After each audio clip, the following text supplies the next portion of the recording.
Shalom, giving all praises, honor, and glory unto Yahweh, Bahashem, Yahweh Shah, Bahashem, Rakakadash, Barakatah Yahweh, Barakatah Yahweh Shah, Barakatah Yahweh, Barakatah Yahweh Shah, the water Yahweh, Yahweh Shah. Next, I would like to give a double honor to the elders of GMS and a salute and shalom to your argument that's pushing this truth with sincerity of heart. Shalom, Yahweh Shem Shah, Barakatam to the elect. Shalom, Wabarakim, Labakarim, Shah Yasha. So, we're going to start off with the first scripture. Today I was able to get up and pray, which I'm very thankful for, because right when I made my bed, I cleaned up. I was able to make my prayer, so that's a good thing that I'm able to get up and pray. I'm thankful for that. So it's always a time to be thankworthy of things, man, and that's something I'm thankful for. But yeah, man, just I felt through the spirit when I was able to pray today. I felt like it was strong in my spirit to pray. I felt strong in the spirit. So we're going to start off with this first scripture. This is James chapter 1, verse 6. But let him act in faith, nothing wavering. For he that wavereth is like a wave of the sea that driveth. So like driven, for he that wavereth is like a wave of the sea driven with the wind and tossed. Right? So that's why, when we ask the Lord certain things through prayer, we got to do it all in faith, man. We got to be strong in faith, nothing wavering. It says wavering. It says doubt or hesitate. So we can't hesitate to pray to the Lord. We got to ask the Lord in faith. All right. It says, for let not that man think that he shall receive anything of the Lord. A double-minded man is unstable in all his ways. Let the brother of low degree rejoice in that he is exalted. Right. So the Lord is going to exalt his elect.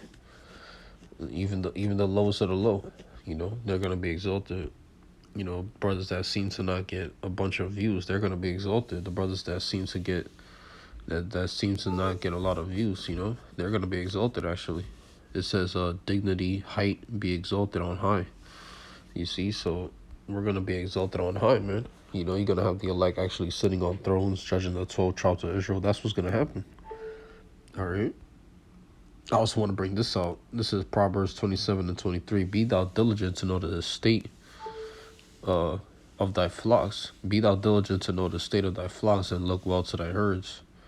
Right, so we have to be diligent in the work that we do. It says, certainly comprehend, consider, instruction, care, recognition, observation. So recognition is about acknowledging your brothers. That's why it says acknowledge. You see, it says used in a great variety of senses, figuratively, literally. You see, so that's the spirit. It says it says effeministically and infertilely, including observation, care, recognition, and causatively instruction, designation, acknowledge. But the point is that it's what it this is what it means. It means discern, discover, diligent, to discern, to discover. So we got to discover each other's works, but the good works that we do. You understand? That's the point. So yeah, this is the book of Proverbs. Back to the book of Proverbs. This is Proverbs 3 now, 3 and 5. It reads, trust in the Lord with all thine heart, and lean not unto thy own understanding. In all thy ways acknowledge him, and he shall direct thy paths. So the Lord is going to direct us. All right. Just as we know in the state of our flocks. Look well, look diligently, it says, So that's the point. We got to acknowledge one another. We got to consider one another, It says direct. It says manner, path, literally or figuratively. You see? So a certain manner, a certain path that we got to travel. That's the word for direct, I believe. Or thy paths, But I don't know since I get that word for direct. Let me see if I can get it. The word for direct. Let me see right quick. It says straight to the point, matter of fact. It says clear, plain, matter of fact. plain spoken, downright, forthright, outspoken. You see blunt, it says honest, straightforward. So we gotta be honest, straightforward with this thing. Nothing wavering. It says word for word, letter for letter. Yeah, right. Like the scripture says, line upon line. Here a little, there a little. You know.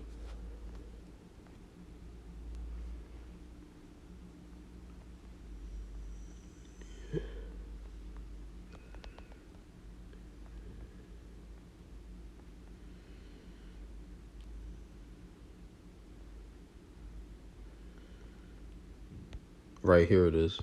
It's the book of Isaiah 28 and 13. But the word of the Lord was unto them precept upon precept, precept upon precept, line upon line, here a little and there a little, that they might go and fall backward and be broken and snared and taken. Yeah, that's what's happening to these 2/3.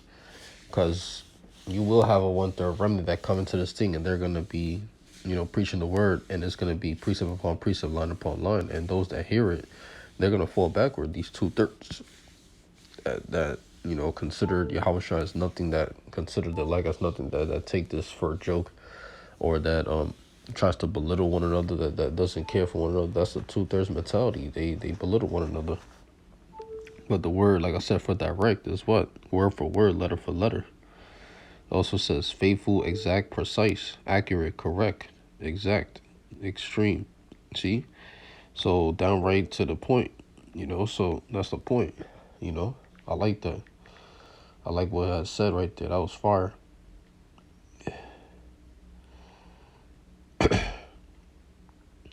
You know,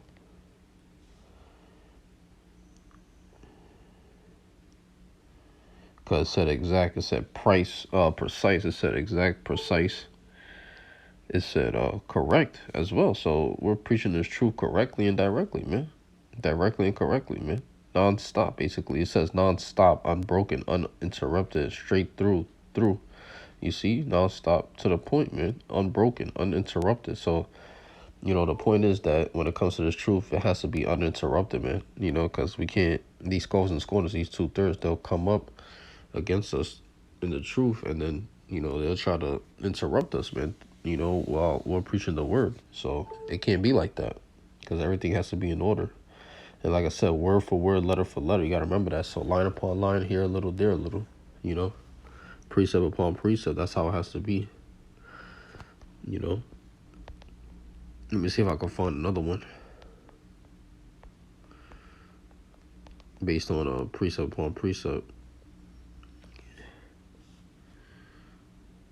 Oh, yep. Isaiah 28 and 10. For precept must be upon precept, precept upon precept, line upon line upon line, here a little and there a little. That's right. Exactly. And this in the same chapter too, and I didn't even see.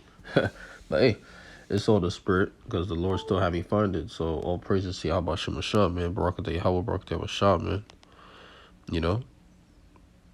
But yeah, I want to go here now. This is Isaiah the 55th chapter. So we're going into our definitions. Not only did I start my day with prayer, but I did a few prayers. That's why I mentioned it too. I prayed a few prayers. I prayed that the Lord, that he, what you call it? Let me find the prayer.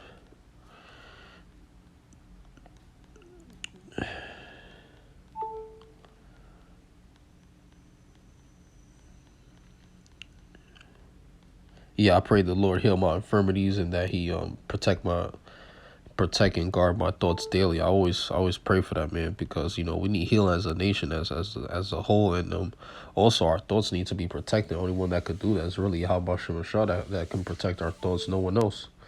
So your thoughts always have to be protected, because you got these demons out here manifesting themselves, man. So we gotta make sure that we're always we're always on guard, and that we don't let anything slip. We don't let anything slip away, you know. But yeah, this is Isaiah 55, and let me see.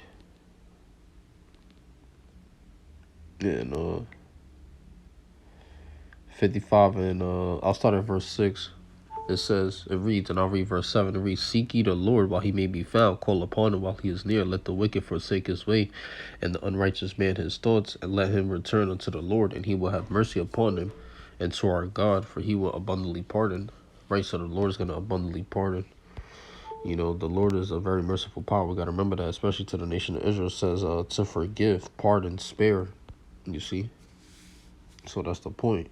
You know, this is what the Lord does as a whole, as a total. And when it comes to affliction, you know, afflicting our soul, this is what we got to do. Especially in the Day of Atonement, we afflict our souls. You know, we fast for the whole day, for the whole 24-hour. Point being is that we got to do that on a daily, man. We got to fast. We got to pray. Make sure we take all that leaven out of our house, you know. You know, here a little, there a little. Precept must be upon precept, man, you know. So we got to make sure that we eat unleavened bread for the whole week. When it comes to the Passover, I believe it's a whole week of unleavened bread. So, yeah, that's the point. All right. Let me see the time on this. Pretty much I'm going to end it there. Yeah, I'm going to end it there. I'd like to give all praises, honor, and glory to Yahweh, Bahashim, Yahweh Shah, Bahashim Rakakadash, Barakat Yahweh, Barakat Yahweh Shah, Barakat Yahweh, Barakat Yahweh Shah, the water Yahweh, Yahweh Shah. Next up, honor to the elders of GMS, and a salute and shalom to Yakim out there that's pushing this truth, shalom. And to my apostles and elders, starting with Apostle Tahar, Apostle Gabar, Apostle Ramlam, and Apostle Rakad. Those 4 men I learned this truth from, and they have taught me this truth. Shalom to them. And as well as you Akim out there that's pushing this truth, you'll like Akim. Shalom.